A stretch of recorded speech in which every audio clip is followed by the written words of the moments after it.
Hey, everyone, and welcome to Out on a Limb podcast. We are so excited this new year. We promised you some fantastic guests, and we are starting off with a bang with Reverend Willis Polk, who is here from Kentucky on Zoom with us for a wonderful conversation and a much needed conversation. He's been in the ministry for 50 years, pastoring for 42 of those as a Baptist pastor. And what's so fascinating is that he's also interested and has explored the metaphysical. And so this is why it's so important to have these kinds of conversations. Two other things that are really interesting about this guy.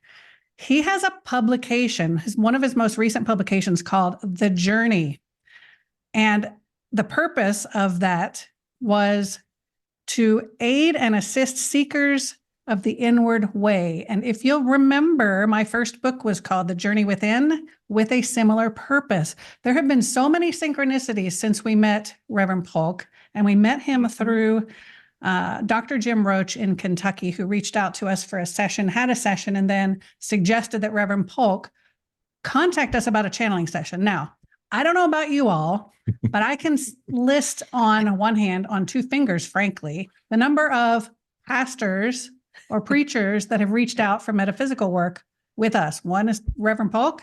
The other one was a VA retired pastor who received Reiki from us. Mm-hmm. So this is a much needed conversation, and we are so happy that you're here with us, Reverend Polk. Good to be here. Glad to meet you all, and look forward to the discussion. And I'm ready to get started whenever you guys are. Yes, fantastic. Okay, so let's start off with your background. You've had a long history within the church, and also a lot of significant experiences outside of the church that have shaped who you are today. So get us up to speed with how all of this came about for you, some of the significant adventures that you've had over the past 40 and 50 years. What is it that we need to know about Reverend Polk? Well, I do know that stuff got started really before I entered the ministry. I can go back to age 5 or 10 or 12 and age 18. I knew at age 5, there was a little something going on that at 5 years old, what are you going to say, you know? It's almost like people who have what do you call it, a friend, what do they call it? An imaginary friend? Imaginary friend. It wasn't like that so much as it was something that was going on in my mind, my thoughts, my emotions. I was aware of it, did not know, never said anything to my parents about it as far as I can remember. And I knew that something was up on me at age 5, but then at age 10, I knew that something was in me, after me, that kind of thing. That's the way I looked at it. And I promise you all, I did plenty of dreaming between age 10, 12, up to age about 18. Never could figure out what the dream meant. Mm. And I always found myself up in the air, flying with no wings. I was almost like this in the dream the whole time, you know. And I couldn't figure that out. Some nights it was a good situation. Oftentimes it was scary. And then at about age 18, I looked at some other stuff when I was, read other books that when I was 12, 13, 14 years old, they had to do mainly with, what do you call it? It's what the Masons do. That they, the Masonic stuff. Mm-hmm. I looked at a lot of that. Yep. But at about age 18, stuff cooled off because hormones got to jumping, and I jumped over the fence, ran down the road for a little while. But whatever that was came back and got me. And at age 23, I surrendered. Mm. And that was off the chart, you all. I have gone into detail with some people about what happened at age 23. And it was pivotal. It was miraculous. It was life-changing. It was, today, some people would consider that a Kundalini experience. Mm-hmm. Yeah. Mm-hmm. And now see, in my journey in recent years, I've discovered that we all are looking at pretty much the same thing. We just use in different language. Mm.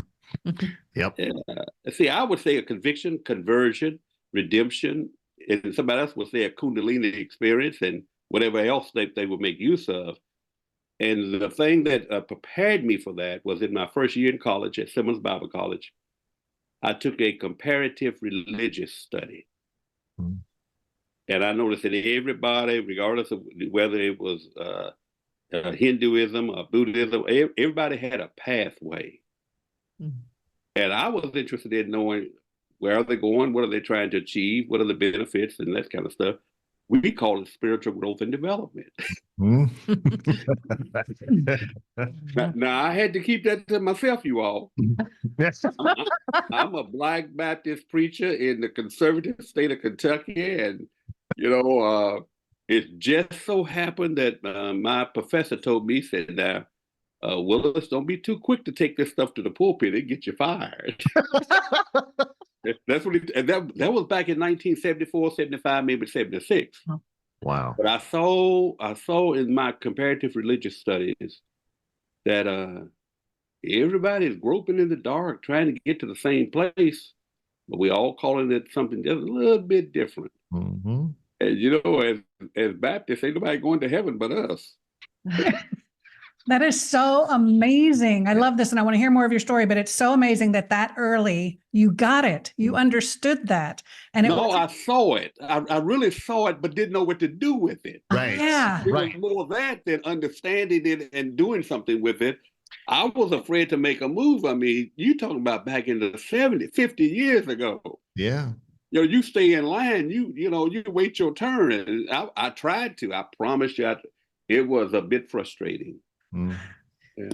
Amazing. I love it. Okay, Amazing. so you have no one to talk to about it. Like that would be just, you would be in such a box with those thoughts. in some ways, I mean, your early childhood, as you were mentioning that, I'm thinking back to my childhood, and that's, I wasn't raised in that Christian framework or in that understanding, but yet I knew there was something, and I just felt it. I felt it inside that there was something that I'd reach out for, something that I could just feel in me, but I couldn't explain it to anybody. I couldn't explain it even to myself, but I just knew something was there. And that's where I was, Bill. That's where I was. And to Samantha's point, when I was a child, I didn't know what to say about it. And as an adult, I didn't know who to talk to about it. I still felt alone, because if I had just sort of hinted at it, somebody else would just shake their head no and go on. I had no one to talk to about it. Yeah. Yeah. That's exactly what I talked about in my book, is when I was 13, which was probably in the 70s also. Yeah. Mid to late 70s. I went to my Episcopal priest and mentioned some of these things, and he basically shut me down immediately. And that was my learning. You don't talk about that. I remember, don't. Yeah, and I remember my comparative religions class, and the college Lutheran minister taught it, and of course I'm questioning everything he says to the point that it's disrupting the whole class, and I'm just going, this can't be it. This can't be all there is, because I can feel there's more. And he wanted me out of that class so badly. Now, back then, I felt like that there was something else. Now I feel like there's much more. Yeah. Yeah. I can relate to that, Samantha. Yeah, for sure. So keep going. Catch us up after that. What happened after feeling all these things? Well, I just like that he's saying Kundalini Experience, and it's coming out of a Baptist minister. Like, it's like, that's right. Yeah, beautiful. It's wonderful. Well, from 1974 to 1979, I was hard at it, preparing myself, in my acknowledgement of a call to preach, and I believe in that. I got busy. I held the Bible up in front of myself, and I said, this is my textbook the rest of my life. Okay. So, I jumped in both feet and went to work and worked real hard between 74 and 79. And then I got called to my first church, my home church, you all. My own church called me to pastor. And I jumped in there fully charged, ready to go. And shortly therein, 2 years into that first pastorate, I was like, oh, what? There was this thing about me recognizing that I had a lifetime to go, but the juice really wasn't there. I didn't really feel the juice. The charge and all that I experienced when I was first converted that brought about all that change. I mean, that I lived out of that. I was propelled by all of that. I was motivated by that. I drew out of that and did all that I did. But when I started pastoring, having to pour into people, something emerged with me that let me know, oh, there's much more to this than I realized. And if what I have going for me is all that I have, I said to myself, I'm not going to make it. That was 2 years into my pastorate. Ooh. Wow. And I don't know why it was like the moment the Lord said something to Abraham about going and walking, immediately here comes a famine. See, that's what I liken it into. Mm-hmm. I mean, I had all of this, and then shortly therein, there's a famine in the land. There's a scarcity of something, and I recognized it, and I promise you all, it with me. I had no one to talk to. And after 3 years into the ministry, into the pastorate, I was looking for an exit. Because the Apostle Paul, when he was convicted on the road to Damascus, when he was, slaughtering the Christians and things and got converted, he jumped out there and tried to preach this stuff, but discovered, oops, this is more than I realized. And he turned aside and went into the desert of Arabia for 3 years. Y'all, that's exactly what I did. Wow. I exited the pastorate, and the church just could not figure out why. And it just so happened that I had a Catholic friend who knew of a Jesuit priest who had just come to town. By that time, I had resigned from my church. And she said, Willis, I think I know what you're dealing with. She referred to it as a dark night of the soul. Never heard of it, you all. Never heard of it. And when she explained it to me, I understood where I was. And see, all the way back to about 1985, 86, when I got that information, that helped me to know and to understand what it means to get understanding of something. Because if you at least understand what it is that you're dealing with, that's half the battle. Okay? So I get with this priest in 1986, unheard of Baptist preacher in here with a Catholic. It's a setup of a joke. I was going to say it sounds like a setup to a joke. Yeah, I am, going and visiting this priest every 2 weeks, and I mean, he was on. He tutored me in spirituality in a way using Saint Ignatius of Loyola stuff, and you all, I promise you, it was a blessing. It was a blessing. He taught me. See, I would say this. There are many people in the church that are in the way. They're just not on the way. Mm-hmm. My booklet is designed to help get you not only in the way, but on the way. And Allison's book says, here's some things you can do while on the way. Mm-hmm. I mean, the synchronicity is just there. When I read the book, I was like, oh, and see, Allison, for where you are in that book, that's where I am now. Now, I could not pass that on to people that I know now because they're just not ready for it, okay? But I spent 20 years with Dr. Hank Kinney, and that's when I began to really journal in detail because I wanted to know the method you all to the madness. And my journaling actually, and I have a thing on my shelf here where I really started journaling in August 1983. Wow. So I have 40 years of this stuff that I've poured out on paper and stuff. And the method of it is, this is the booklet that I put together.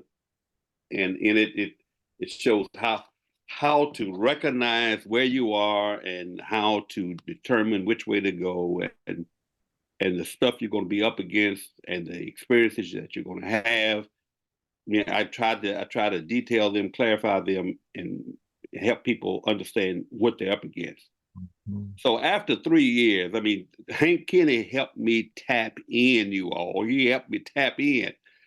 And I'm thankful to the Lord for that. And when I went to my second church, a church asked me if I would become their interim pastor. Because their pastor had passed, and I started as an interim pastor. 3 weeks into that, I knew I wasn't going to be able to get out of that.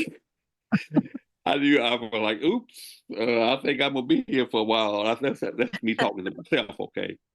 And when I started pastoring the second church, someone joined the church every Sunday for 104 Sundays.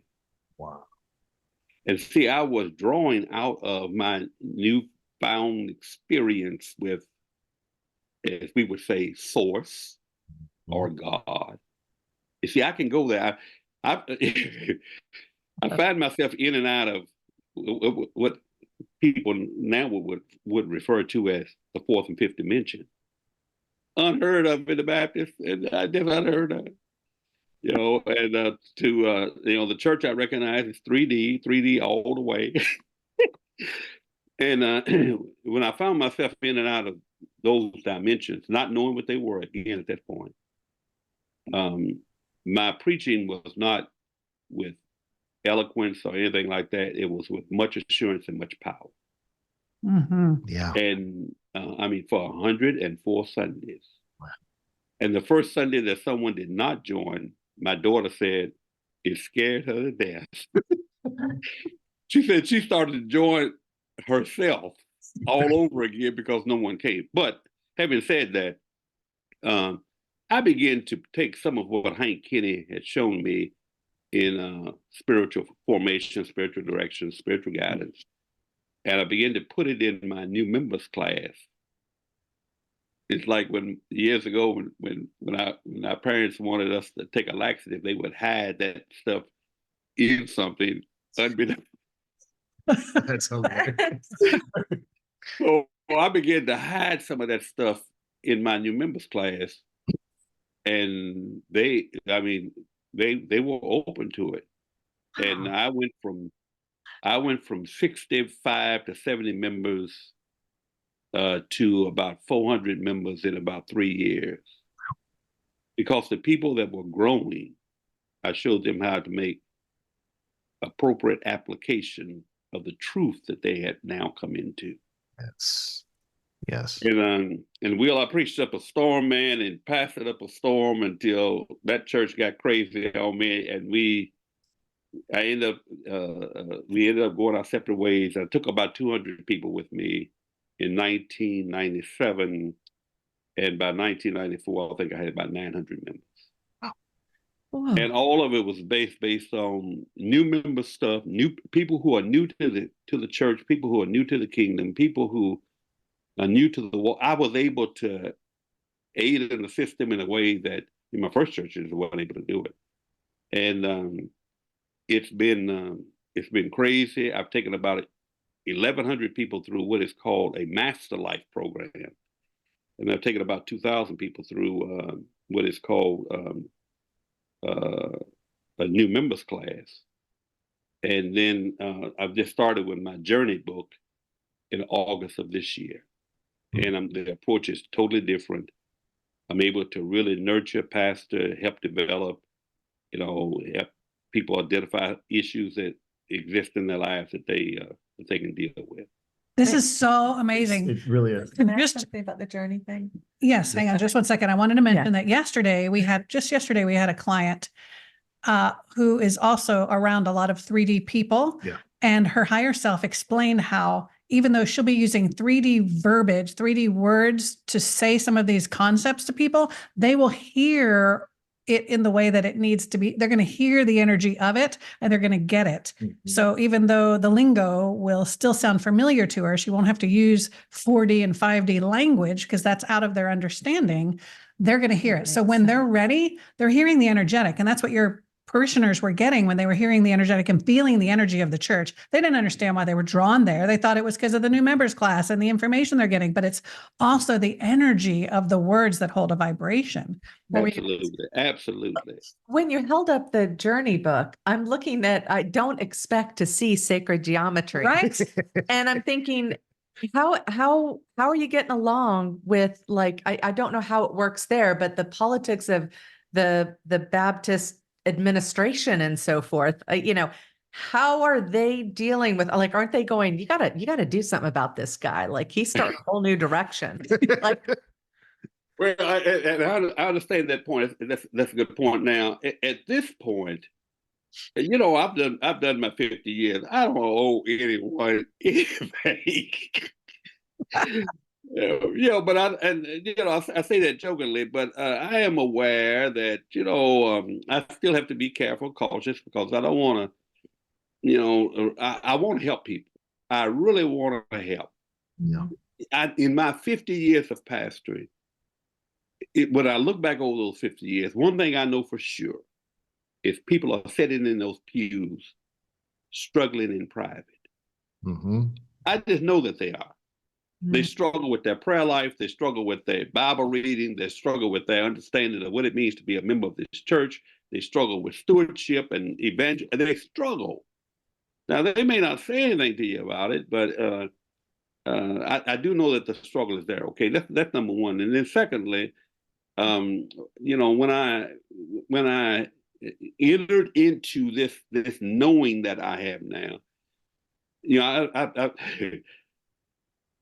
I will admit I begged the Lord for clarity. I really did. I know faith is going without knowing. I did plenty of that down through the years. I wanted to know, and I said to the Lord, well, He made me aware of the fact that He showed Joseph in the Old Testament once where he was going to be in relationship to he and his family and the promise that was made to him. And the biggest mistake Joseph made when he was given that clarity was he thought his brothers would embrace it and be happy with it, and almost got him killed. So I said to the Lord, Lord, you make this plain to me. I promise you, I'll keep this to myself. So when you talk about this, I mean, this sacred geometry and stuff, most of the folk in the church don't recognize what it is anyway. I could have put 3 crosses on the front. I could have put a dove on the front. I could, And when you open up the book on the first page, at the bottom of it, I explain what it is anyway. I explain it, and most people don't have enough knowledge of it to debate you about it anyway. So that's how I proceed with it. This is an important concept, and I'm glad that you brought it up, and I want people to understand that you have to meet people where they are, because if you were to go crazy, go full gusto on these people, you're going to alienate them, and then what good are you, right? So wherever we are, like I'm in the school, I can't just spew everything that I know to people when they ask me a question, although I want to, because they think I'm cuckoo and they're not going to listen to me anyway. They're going to check out. So you have to use the words that they're ready to hear and put it in the framework. And we can, because we understand, you and I and others who are out there who were raised in this understanding of the Christian framework, we understand that meditation is Christian contemplation. Speaking in tongues is channeling. All of these different things, it's the same. Holy Spirit coming in versus Reiki energy coming in, whatever that is. Kundalini awakening versus whatever they call it in the Christian church. I never had one. But it is about the verbiage that we use and bridging. This is why I wanted to have this conversation. We have to bridge these gaps. The collective, the ones that we channel, have told us there are big divides. Your job is to throw a rope to the other side and pull people to the middle. Come find common ground. That's what we have to do. And this is the year for it, especially. Yeah. And that's 2024. And that's the one thing I kept as I'm listening to you, and the one thing that keeps the vision that keeps popping into my mind or into my space is this whole uniting of consciousness. It's already there. It's just the words that we're using. We're using words to divide ourselves instead of finding the words to bring ourselves together. But yet our consciousness is still striving for the same thing. Our consciousness is still feeling that vibration out there of something greater, something bigger, something, not of their own, but yet something that they feel drawn to. So, it's finding all the people in the right places to bring that message through. And you're doing it, we're doing it, many of us are doing it. It is a tough slog, but it's happening. It's happening. And that's the beautiful part in it. Yeah, this interconnectedness is there, and again, it's we have to watch our egos, and the zeal as well. We got we have to keep a foot on the brake. But yeah, you're right. You can't just take this stuff and run in with it and think everybody's going to be happy to hear it and that kind of stuff. They're going to look at you like you're crazy. Right. And I do know that there's been a few white pastors in this area, especially during the time of George Floyd, rather. All that was going on with the in the social realm and that kind of stuff, politics, and even in the church. White pastors felt like they needed to stand up and say something from the pulpit to white churches. And one guy happened to come by and see me and told me what he was determined to do and stuff, and asked my advice on it. And I said, well, I don't think I would start off in the pulpit. I said, what you may want to do is catch the janitor on his way out the door after service and ask him, say, I just want to mention something to you. He said, tell me what you think. I said, then after that, say something to the secretary, say something to somebody walking across the church parking lot. And he was so glad that he did. Because if he had taken it to the pulpit, they probably would have voted him out that Sunday. And with this stuff that I have, I don't take it to the pulpit, undisguised. I started off with Bible stuff, people that I had been teaching. Now I have about 40 people right now that I'm working with this booklet, where I started meeting with them back in September. I did one session in Lexington, did one session in Jacksonville, Florida. And it's those people that I meet every Sunday night at 9:00 for 20 minutes. I've been in the basement with them for 4 hours. And now that we're all on the same page, every Sunday night, 9:00, I meet with them and I deal with some aspect of the book. And after the 20 minutes, anyone that wants to get off can, because if you stay on 20 more minutes, you get a chance to ask questions. Okay. And then at the end of that total 40-minute session, it ends until the next Sunday. So that's how I go about nurturing folk. I've discovered that it's best not to try to make the journey on your own. I know the confusion that can exist when you try to make it on your own, because I experienced it. And Hank Kennedy taught me how to have a companion along the way. And I tell people all the time, I would rather be on a storm-tossed sea with Jesus than be on dry ground without him. Yeah, I love that metaphor. I love it. But the metaphor about don't take it to the pulpit right away. Yes. Just because you know it doesn't mean you have to say it. And we have to have discernment in not only what we're taking in for ourselves, but also what we're putting out for others. Right. But I want to mention to you also about this idea of bridging and meeting people where they are. See, when Will was not raised in the church, I gave him an ultimatum, because I was. And when we were ready to have children, I said, you need to come to church with me. And we went to the Methodist church. He had a baptism that raised the roof. I mean, every person in that congregation was crying. They could feel the Holy Spirit. We found out much later that his primary guide is Enoch. He didn't even know who that was, but that's why Enoch's energy, God's energy, it was all there and everyone felt it. So when he had that kind of awakening experience, it was within the church. So he didn't know how to framework it except for in the church. So that was his box at that moment. So everybody has their own box where they are at the moment, and that's where we have to work with them. So he goes to this walk to Emmaus. I don't know if you've ever heard of it, but it's a three-day weekend, lots of talks, lots of energy, beautiful stuff. He comes back, he walks down the sidewalk towards our house. And I thought he was going to ask me for a divorce, because he looked so different, so changed. Like, I thought he had this revelation, and it was that I'm not supposed to be married to you because you're a heathen. But anyway, he was a changed person, such that he thought he was being called to the ministry, because he was so convicted. It might have been a I was ready to put the sandwich boards on and stand on the street corner and call it out, because that's how convicted I was. Right. And I'm glad I went through the process of that and then into my spiritual awakening. But I don't even call it an awakening, because really that took place much earlier in my life. This was just a continuation of it and an expansion of it. Kind of like, you if you're a gamer, you buy the game, but then you buy the expansion pack. So you get a bit more. Well, this is the same thing. So I got baptized, I got immersed in it. And, I picked up the Bible as well. And I looked at the Bible. I was like, oh, there's something in it. There's something in here. And it was Allison's mom's King James version. So I went, and immediately what drew me to it was all of the red letters, all of the red lettered words, right? The word, right? And so that's what I was reading. I didn't read anything else but the word. And it resonated. It felt, I mean, I could feel it. And then as we stepped away and we came to Charleston,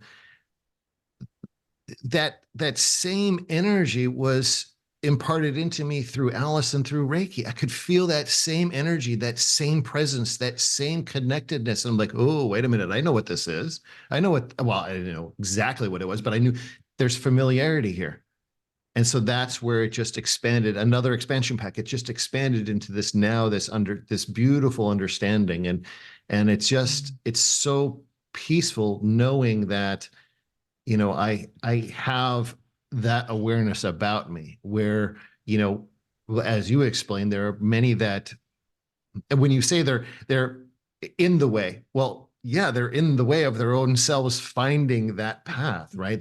They think they've got it all, but there's pieces out there that they're questioning in silence, and they need that expression of being able to bring that out and talk to somebody about it, like yourself, like many others, because there are so many that really sit in silence, even those that weren't raised in the Christian framework, that are just totally in the spiritual realm and the metaphysical realm. They still too have questions, and they don't understand who to talk to. They don't have a community to talk to. And that's what's most important, is having that community, having that family, having that outlet to do that. And one reason they remain in silence with that is because they never hear from the pulpit. If it was hinted at from the pulpit, persons would open up. Mm-hmm. But they are afraid to even bring it up because they don't want somebody to think that they involved in new age stuff. Yes. Right. That's right. Now I come from totally different experience than y'all, where I'd gone off to an Episcopal boarding school, and beautiful. You'd sit in this beautiful chapel that had this big window that overlooked these trees, this forest. It was gorgeous and so peaceful. And I had gone to boarding school because I wanted to grow. I couldn't grow in the small environment that I was in. So all of it was just this feeling of growth, expansion, learning. Mm-hmm. And I started reading, the stuff that they were having us recite or whatever in the Bible. And everything was talking about me being a sinner. Mm-hmm. And I couldn't, my whole body just revolted at that. It didn't resonate. I said, it was interesting because I went to my, the minister there, and I said, I don't understand this, because everything I'm doing is for positive, to grow. And this is saying, I'm damned from the starting point, and what's the point? And the thing is, she couldn't meet me where I was at. She couldn't get into that whole thing about that I could feel there was something more, that I knew there was something greater out there. She kept trying to put me into this.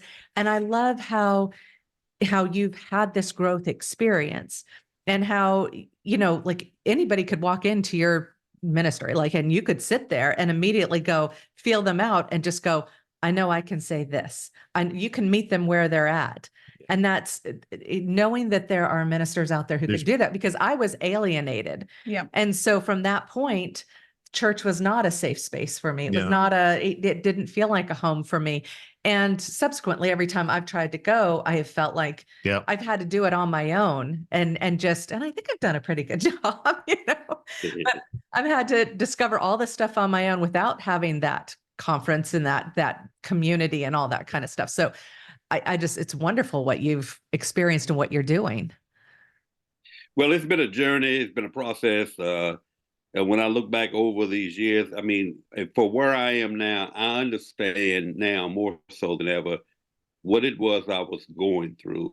And I'm thankful, you all, that I stayed the course. Mm-hmm. I'm thankful for that. I'm thankful for perseverance. Mm-hmm. I kept getting up, putting one foot in front of the other. Were there times that I thought about throwing the towel in? Yes. in my former life, so to speak, I was a musician and played the drums in a band, and I was a pretty good pool player.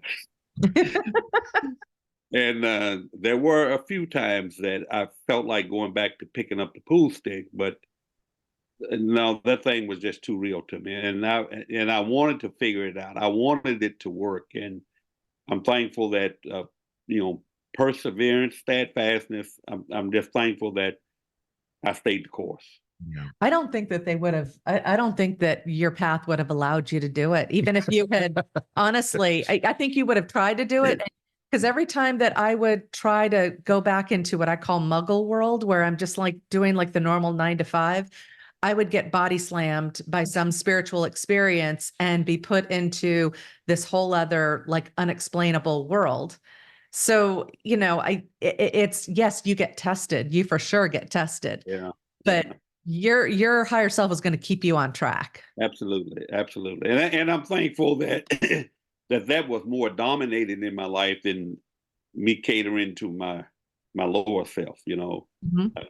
Again, I was determined. I mean, when I look back, I'm just thankful that I was steadfast and unmovable, always abounding. So I'm curious, how do you handle some of those big topics that people struggle with? At 13, I struggled with how can God love humanity and yet banish 75% of them to hell because they don't believe in Jesus? Or how can you say that we're born sinners when we come in with absolutely a blank slate? How can we be sinners already? How do you handle some of that with your congregation? How do you explain that? Well, believe it or not, I think that the thing that I hear more out of people and have heard out of people all of these years really is how to grow spiritually, how to get closer to God, how to experience more of His love and His power, and how transformation takes place. The fruit of, I mean, it wasn't those kinds of issues. So when I saw the pathways of the various religious practices in 1974, 75, 76, saw that there was a method to the madness, I was determined to try to figure out how can I help people move along spiritually. And see, I think that if you can help them do that, that settles all that other stuff. It really does. That's been my experience with it. Okay. And even today, if I was to announce, that I was going to have a class presenting my book and the details of the journey, people would come because they want to move along spiritually. Mm-hmm. So it wasn't those other issues. Well, that's who aligned was. That's who were the people that were aligning to you, were the ones that were looking for that transformational experience. Because all of those, it's interesting because those questions that you're talking about, they are of like, I don't want to say, it's wrong to say lower or whatever vibration, but they're mired in a different place. Correct. Well, Than the focus on being connected to all. Good point. Yeah. And I know, when I was in the church, there were a lot of people who, and I felt this way too. It's like, you feel like you can't go to God except through the pastor or through somebody who's better or more trained or more connected. Like, I do pray, but I don't hear anything. He doesn't speak back to me. I ask questions and I don't hear answers. And so this is the kind of thing you're covering. Mm-hmm.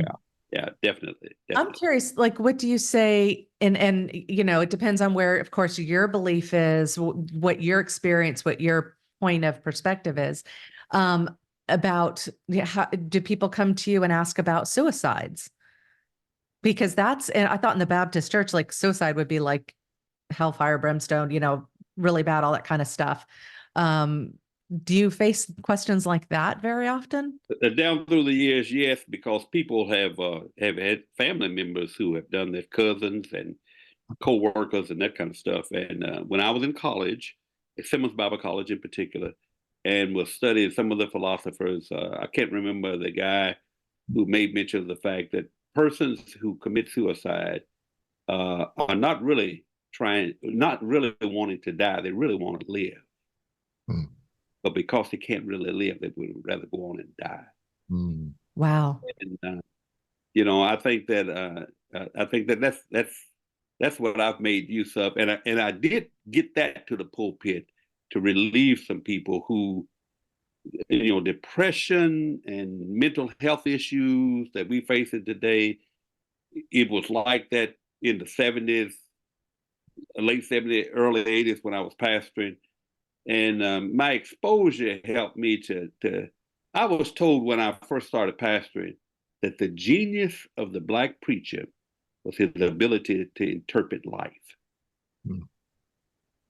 And that's what I majored in. I tried to make life make sense with all of its challenges, and those issues like suicide and I don't know, many other kinds. It comes down to, in my mind, knowing. Yeah. There's a knowing, and I think that if I challenge the thinking of people. My minor in the college was psychology. My major was religion, but I loved sociology as well as political science. And in sociology, I learned the behavior of people. In psychology, I learned the thinking of people. And in philosophies, I learned the religious outlook or beliefs of people. And in my preaching, I try to touch on all of that, And that's what gives the Black preacher a little bit more. That gives the Black preacher a little bit more than 20 minutes, especially if you can close with some music. Yeah, so, when you're in those sessions on Sunday morning, the Sunday morning session, it's not only celebrative, but it's therapeutic. Oh, yeah.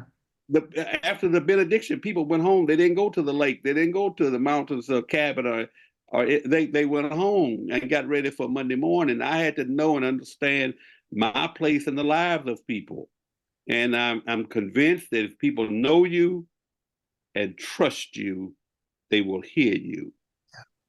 Yes. Absolutely. Absolutely. Yeah. And one of the big things that I'm learning, and you may already understand this, is that the more that we can speak that truth, and truth doesn't mean there's one objective truth, but it's the truth from within our divine essence, speaking from the heart like that, it gives other people permission to do the same. Yeah. Because Absolutely. once they hear you say it, then they feel comfortable to ask those questions or to talk to other people.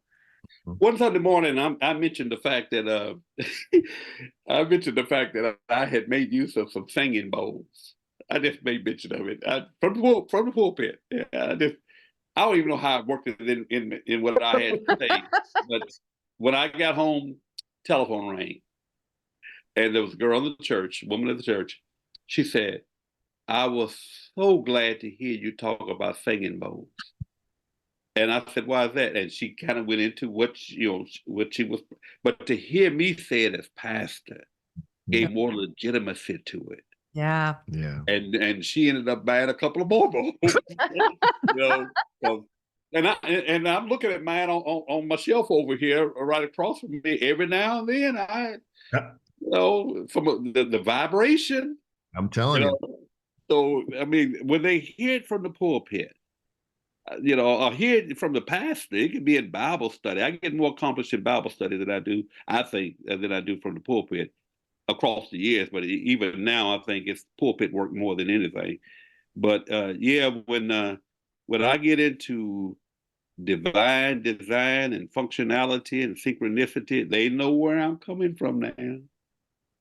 So that is so. Speaking of, so amazing. I love it. I absolutely love it. right? Speaking of, go to one of your. I know, right? I know. We're taking a road trip to Kentucky. Wish it weren't so far.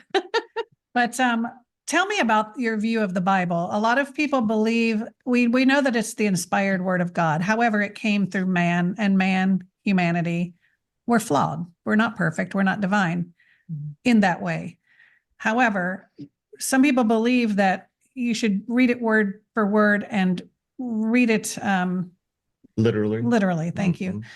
Other people say you need to read it and kind of interpret it and use the metaphors and the different English language. What is your view on how to read the Bible? I'll say this. You should say, and how has that changed over the years? Or has it? Yeah. It has changed. It has changed. But I recognize it as sacred material. I really do. You know, I do know that in my first church, there were many people in the church that had this real love for the Word of God. I mean, that's the way they looked at it, the Bible, the Word of God. And it was not all just the King James version of it either.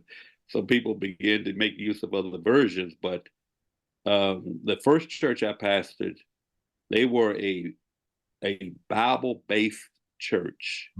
Okay, so that was my introduction to it. And plus, my grandmother, you know, she had me read to her every night before I went to bed. There was 8 of us in the house. She could have asked somebody else sometimes, but she always asked me. I don't know why. And in addition to that, my great grandfather started the church. He entered the ministry in 1871. I entered the ministry in 1973. Wow. He pastored Polk Memorial Church and Pilgrim Baptist Church. One church for 47 years, the other church for 45 years. But by vocation, I mean, it was bi-weekly or whatever. And he did 47 years. I've done 50 years. Okay. And, you know, some people would say that I was the old chip off the old block or whatever.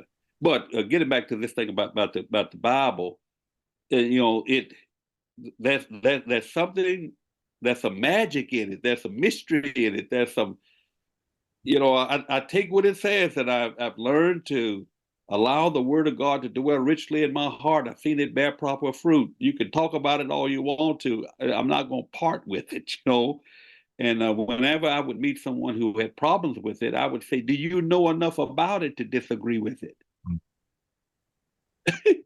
No. And most folks, they know of a few so-called contradictions in there about what they've heard, and they've heard the attitude of some other people. But I would ask, what do you know about it? What have you experienced of it? So when I went to Simmons Bible College, and there was a professor from Southern Baptist Seminary who was there teaching a class, and he was teaching on eschatology. Never heard the word. You know, end time stuff that I didn't look at it like that. And he was trying to get this framework developed about how things were going to unfold. And in my position was, I don't know how this thing is going to end up. I'm just going to trust God with the end. And the rest of the book, I've embraced it. I teach it. I preach it. I know about this allegorical stuff. I've done some allegorical interpretation, metaphorical interpretation, metaphysical interpretation. And, I feel like I am a contemplative. I feel like that there's a mystical element in my spirituality. I use all of that in the interpretation of the Word of God. But then at the same time, I labor to make sure that people know how to appropriately apply that to their life and their living. That's right. That's what I do with it. That's amazing. Fantastic. That gives me chills. It gives me chills. I mean, it absolutely does. You answered it way better than I asked the question. Well, because some people use it as like it's a sword. They wield it, Right. in such a way, to control, to sway, to whatever. But I loved when you said earlier in this conversation about how, there's people who are privately suffering. They're in the pews, and like everyone has their thing going on. It's just, and to recognize that and to bring something meaningful. Yeah. Because I've been, throughout the years, I have been to church. I've been to a variety of different churches, and the sermons where like they're talking from the Bible and they're sharing this stuff. But then you have no way of applying it. Like it's like, this is the way it is. And you don't know what to do with it then. Right. And I guess Unity Church has been the most applicable for me, where they would take something out of it, and then they would expand upon their personal life, their personal experiences, and that kind of thing. And I could, my brain just worked better. I could learn more from that perspective. Yeah. Because they were applying it for me. And I think, the experience that I had in a Methodist church with our congregation there, was one that's very similar to what you're speaking of. They the pastor would, the sermon was derived, obviously from biblical teachings and whatnot, but it was applied teaching. The one Typically about his golf game. Well, that or even his military life, because he was prior military. He served. I think he retired from the military, so he was able to, as you were saying earlier, with the analogy of the laxative, he was able to wrap it beautifully so it could be consumed by all. Right. Yeah. And you didn't really realize by the end of the service, you didn't realize that you were sitting in something that was seeped in a Christian study or biblical prophecy or whatever it might be. It was more you're listening to someone's journey through this and how it's applied. And then at the end, you leave and you go, okay, well, I can make sense of that and I can utilize that throughout the next week. And that's, I think, what made it so much more profound for me. Where if it was just the typical just hammer it home and, you're leaving there big-eyed and scared that you're going to, stumble, fall, fail, and go to hell as soon as you leave the doors. It might have been a completely different experience. So, yeah. Now, see, I don't think that Bible colleges today and theological seminaries today are going to provide that angle that we just talked about for preachers in the years to come. I mean, they are steep in their tradition. 3D all the way. I mean, 3D all the way. Their traditions, their customs, and all that. I mean, that's where they are. I think that I still have a great appreciation for the church and love the church dearly. The church proper, as we know it. I don't intend to separate myself from the church and that kind of stuff. I do see some work aside from, I hope to one day be able to help some younger preachers at an earlier age, to consider this. And, when I was, there was a professor of mine at Lexington Theological Seminary, which is where I did my theological training. He had me come to his class every year. I think I did it for like a 3-week period every year for 8 years. And I couldn't figure out why he kept inviting me back. I just, he and I were good friends. And, I do his class and then I go by his house and he fixed me a sandwich and bag of potato chips and a cup of coffee. And that was my compensation because, I just loved him. He enjoyed talking with me and that kind of stuff. So after about 8 years, I ceased doing it. And I caught up with him later and asked him about, who was doing the class. He said, no one's doing the class now. No, he said, after you left, he said, I stopped doing it like that. He said, but do you know why I had you come every year? I said, no. He said, at the end of the year, because he had about maybe 8 to 10 guests come in every semester. And he told me that the reason he had me come back every year was because at the end of the year, he had the class vote on who they either enjoyed the most, received the most from, that kind of stuff. He said, and Willis, you came out on top every time. See, I didn't know that. I didn't know how they were receiving my information. I had no idea. And I'm at the place now where, I do sense, I do understand that I am conveying to people something that's bringing about relief and release. They are experiencing it inwardly. That's where the work is. So with the Imani and all that we've been through plenty. There was a place maybe about 5 years ago. I asked them, I said, now, what direction do you all think we ought to go now? I said, we can go this way, we can go this way. I just talked about the different directions. I said, what other direction do you all think we could go as a church? And quite naturally, there's plenty of discussion. And I told them, I said, here's where I think we need to go now. And they said, where? I said, inward. They were like, oh, never thought about it. Oh. And then in addition to that, it was like, well, how do we do that? Mhm. Wow. And see, that's what that was the beginning of the development of that, because I understood and knew how to go inwardly. Right.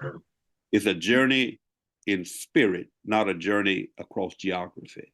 Oh, Right. wow. And that's so interesting because I can't tell you how many hours I spent trying to change the name of my first book, which was The Journey Within. That was the first thing that I was called to title it. And I didn't like it. I thought it was too boring. It wasn't jazzy enough. It wasn't going to get people's attention. I tried and I tried and I tried and nothing would stick.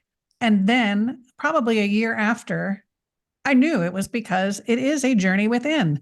That's what it is. And there were so many other things, other spiritual teachers talking about this journey within, going within, all of that. Everything came down the pike after that. And it was so purposeful. And then I see your book, your workbook. I mean, it's just so synchronous. And that is what we need to be doing. And it's an individual journey. You can walk it with others and have support of others, but ultimately it's up to you.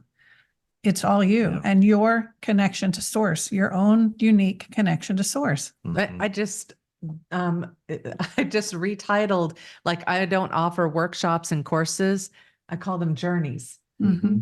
And I know nobody quite understands what that is, but it's going to be their own, It's a course is, journey. I'm going to teach you this information. A journey is, here's this information. What are you going to make of Or it? I don't know where you'll end up. Of course, Yeah. I know where you're going to end up, but a Yeah. journey, I don't know where you're going to end up. And the thing, the other piece in that is recognizing that all of that you can find in the scriptures. I mean, I use biblical references. The getting started, it's a thing of God. It's in the beginning, God got things started. When Abraham left Ur and began to make his journey in a life of faith, it was God who said something to him. When Moses got ready to go down and do the liberating of the people in Egypt, it was God who spoke. I mean, source gets it started, and oftentimes people miss his presence, his guidance, because they don't have the eyes to see it or the ears to hear it. Yes. And when I labor it through my booklet, I work to help develop the eyes to see or the ears to hear.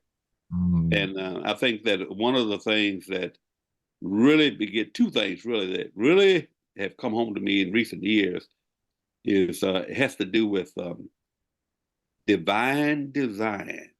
That's what I call it. I begin to see patterns and rhythms, not only in the Word of God, but just in life in general, And I begin to pick up on those and begin to detail them and that kind of stuff. And either the number 3 or the number 7 or the number 12 or whatever, I began to see those numbers at work, and I wanted to gain an understanding of those as well. And then, in addition to that, learning the voice of God. How subtle, how gentle. Oftentimes I would say to the Lord, I would say, would you please turn up the volume? It's like the Lord says to me, no, you turn the volume down. Yeah. And when I learned how gentle, I mean, he comes to me in a still, small voice.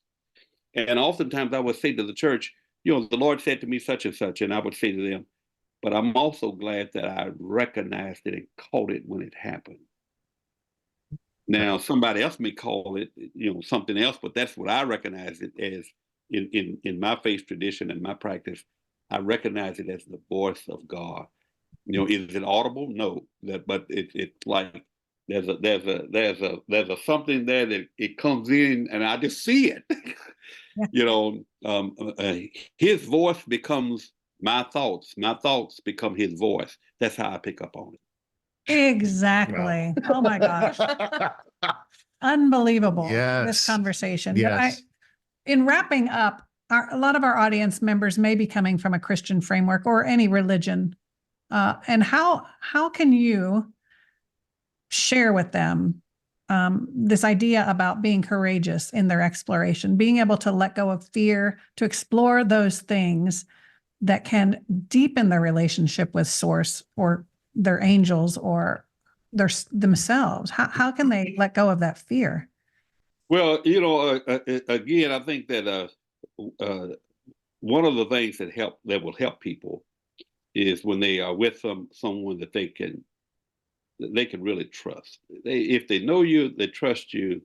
You can tell them, run and turn 3 cartwheels, flip over backwards. If people try it. I'm not saying that you're going to have them acting foolish or anything like that, but when there's a trust there, people are willing to take that step. Now, I wish I could, in the time we have on here, I wish I could make it clear. And I don't know how many people will view this, once you all put it out there. But I intend to do some coaching. I have this one publication, called The Journey. But I feel that there are about 4 others that I'm working on that I will produce. And I want to take the balance of my days, the years and the experiences that I've had, and the knowledge that I have. And I want to help people move along the way. Early on, I used to call a lot of people stand around Christians. They're just standing around. They ain't going nowhere spiritually. But I want to be able to coach people and help them get past the entrapment that many of them are in as a result of the matrix that they're in. They can't get past it, and they're going to have to find someone that they can align themselves with. In the 80s, when I separated myself from from the First Baptist Church for Sales, I went to work for the state of Kentucky in the Department of Vocational Rehabilitation, and I helped set up supported employment programs for Kentucky's severely disabled population. That was not a one-man task. There were other professionals in the field that I learned to consult with. And after 4.5 years of that, getting back in the church, the pastor can't do it all. But you cannot get the pastor to understand he cannot do it all. And there's a need to make references and consult with other professionals in the field. So when I meet somebody that I know is more than just spiritual, it's emotional, it's biological, it's whatever, I learned to make, doctor's appointments and visits and all of that kind of stuff. But from a spiritual standpoint, I mean, even if it's something beyond I know I'll recommend people to you guys, and in fact, I have already mentioned you all to some people. And Allison, I have already referenced your book to a person, So it's bigger than me, okay? It's bigger than me. I recognize that, and the people that are still in the matrix that are bound by tradition and custom, they want out. They just don't know how. Yeah. And I hope that this kind of rings the bell or whatever. It makes people know that, hey, that the way out is in. Yeah. I love it. What a way to wrap this all up. So if somebody is feeling connected to you and wants to reach out for some Christian guidance, what's the best way for them to get a hold of you? Well, I think I gave you an address of a website that I have started what is called the Institute for Higher Christian Consciousness. And it's just based on a couple of passages of scripture, and it's vihcc.org. We'll put that below. Okay. That's one way, and they can always leave a message on there. That website is not fully developed, so they can go to it and they can still reach me. But then they can always email me at revwillispolk@gmail.com. revwillispolk, that's all one word, @gmail.com. Put that down there as well. Yeah, if they can just shoot me a text or whatever, visit the website or whatever, I'll respond to it. Well, Reverend Polk, this has been such a blessing. I've had goosebumps. I know you Yeah. have the whole time. On fire the whole time, for sure. And I'm excited for our viewers to see this and to let us know in the comments what they thought about this conversation. And I think it's going to be spread far and wide. Thank you so very much for taking time out of your day to speak with us. Good to be here. Enjoyed talking with you guys, and I've had my session with you all, and whether you all know this or not, I've listened to it about maybe 8 times. Wow. taking notes and stuff like that to it. And Will, you were spot on with my children. You were, I mean, they are way ahead of me with this. I mean, they are, Amazing. And,